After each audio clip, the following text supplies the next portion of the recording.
Hola, hoy quiero presentaros las algas cromalveolatas, las algas con clorofila C, los organismos que se originaron por endosimbiosis de dos células eucariotas y que hoy agrupamos en dos divisiones taxonómicas, la división dinofita y la división ocrofita, cada una de ellas con una serie de clases. Vamos a hablar entonces de los dinoflagelados, vamos a hablar de las algas diatomeas y pertenecen a ellas también las denominadas algas pardas. Vamos a empezar por el primer grupo de estos organismos, los dinoflagelados. Son organismos microscópicos que presentan dos flagelos con una estructura muy particular que podemos ver aquí con un poquito más de detalle en el microscopio electrónico. Hay algunas formas que no tienen un caparazón externo, hay otras que sí. Tienen microscópicamente una estructura endurecida que les da el aspecto que vemos ahí en la imagen y donde se aparecen unos huecos que se denominan cíngulo y sulco, que son perpendiculares, donde se ubican los flagelos, haciendo que con el movimiento que tienen se produzca un movimiento rotatorio que es el que precisamente da el nombre a estos dinoflagelados, porque dinos en griego significa dinamo, girar. Las cubiertas de los dinoflagelados se denominan teca. Y todos estos organismos pertenecen al gran grupo de los organismos alveolatas, porque desde el punto de vista microestructural tienen bajo sus membranas unas vesículas que son muy importantes para los científicos que estudian la filogenia, la historia de la evolución de las especies en el planeta. Os invito a que busquéis en YouTube o en Internet alguna imagen, algún videoclip de cómo se mueven estos dinoflagelados, por ejemplo, Hypnodinium, dentro del agua, en la columna del agua. Tienen un movimiento de arriba a abajo. No todos los organismos que la taxonomía ubica en dinoflagelados tienen cloroplastos, por tanto estamos en un grupo otra vez de organismos frontera entre la botánica y la zoología. No todos los dinofitas son autótrofos. Aproximadamente dice la literatura que el 50% de ellos no lo son. Los que lo son tienen un pigmento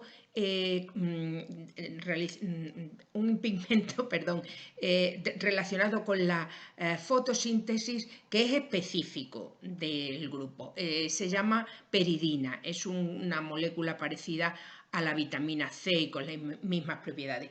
Pero quizá desde el punto de vista químico sea mucho más a resaltar la presencia de unas moléculas que se llaman luciferinas, hay varias, que tienen la capacidad de ser bioluminiscentes, es decir, a la presencia de la luz cambian su estructura química y emiten luz. Por tanto, por la noche pues producen una luminiscencia, una iluminación que hacen que las aguas del mar, por ejemplo, como vemos ahí en la imagen, parezca que están reflejando pues destellos de luz. Recordemos que estos son algas planctónicas, algas microscópicas que viven en suspensión, tanto en aguas marinas como en aguas continentales. En las aguas del mar, en algunas ocasiones, pues proliferan enormemente y dan lugar como una especie de invasiones biológicas que se llaman mareas rojas. Y estas mareas rojas, o HAB, Harmful Algal Blooms, tienen mucha importancia ambiental y consecuencias muchas veces económicas porque, por ejemplo, los mejillones, los sitios donde hay muchos mucho en Galicia, por ejemplo, que se recolectan mucho los mejillones, los percebes, tal. Cuando hay estas mareas rojas, queda totalmente suspendido el comercio y la recolección de estos moluscos que se alimentan precisamente de las dinoflageladas. Y luego, desde el punto de vista de la investigación farmacológica, están resultando ser fuente de una cantidad de bioproductos muy interesantes desde el punto de vista de la medicina. Es cierto que todavía no están apenas metidos en el mercado, comercializados, pero es un grupo que revela pues, importantes promesas de investigación en el futuro. En el caso de la división ocrofita, aquí ya no son alveolata, no tienen esas vesículas, sino que son lo que denominamos en biología organismos extramenopilos, que hacen la fotosíntesis, fotosintéticos. Extramenopilos quiere decir que tienen dos flagelos desiguales, es decir, que son heterocontos. Esta es la denominación que damos a este tipo de organismos. Se caracterizan los ocrofitas porque tienen desde luego clorofila C y tienen cloroplastos pardo amarillentos, por eso ahí en la iconografía he puesto las letras en ese color que hace referencia, hace recuerdo al color de estas algas que se conocen muchas veces como algas doradas o algas del grupo de las pardas. El primero del grupo que vamos a estudiar es el de la clase Bacillariophycea, que son algas del plancton. En alguna ocasión pueden ser algas bentónicas, es decir, estar viviendo sujetas a alguna piedra, alguna roca, y que tienen tamaño bastante pequeño. Es lo que se conoce popularmente con el nombre de diatomeas. Tenemos aquí en la imagen dos fotografías al microscopio electrónico de cómo son estas diatomeas. Unas algas que parecen transparentes, que poseen en su exterior una cubierta impregnada de sílice, que es, ya digo, transparente y que se llama frústulo. Es como si estuvieran metidas dentro de una caja. Ese frústulo está constituido siempre por dos partes, una superior y otra inferior, que se llaman tecas, la epiteca y la hipoteca. Y la parte que sería vertical, lateral, se llama cíngulo. Habría un epicíngulo que está en la parte superior y un hipocíngulo. Cíngulo significa como cinturón, de ahí le viene el nombre, la etimología griega, estaría en la de abajo. Hay dos grandes grupos de algas diatomeas: el grupo de las algas centrales y el grupo de las algas pennales, en función de su morfología, de su contorno externo. Las centrales tienen muchos ejes de simetría, multitud de ejes de simetría, es decir, van a tener una forma vista desde arriba circular. Sin embargo, las pennales, recuerda el nombre a peine porque viene de ahí etimológicamente, tienen solo un eje de simetría, de modo que son alargadas, vistas desde arriba. Luego, dentro de ser alargadas, van a ser diversas morfológicamente, pero el patrón fundamental es ese.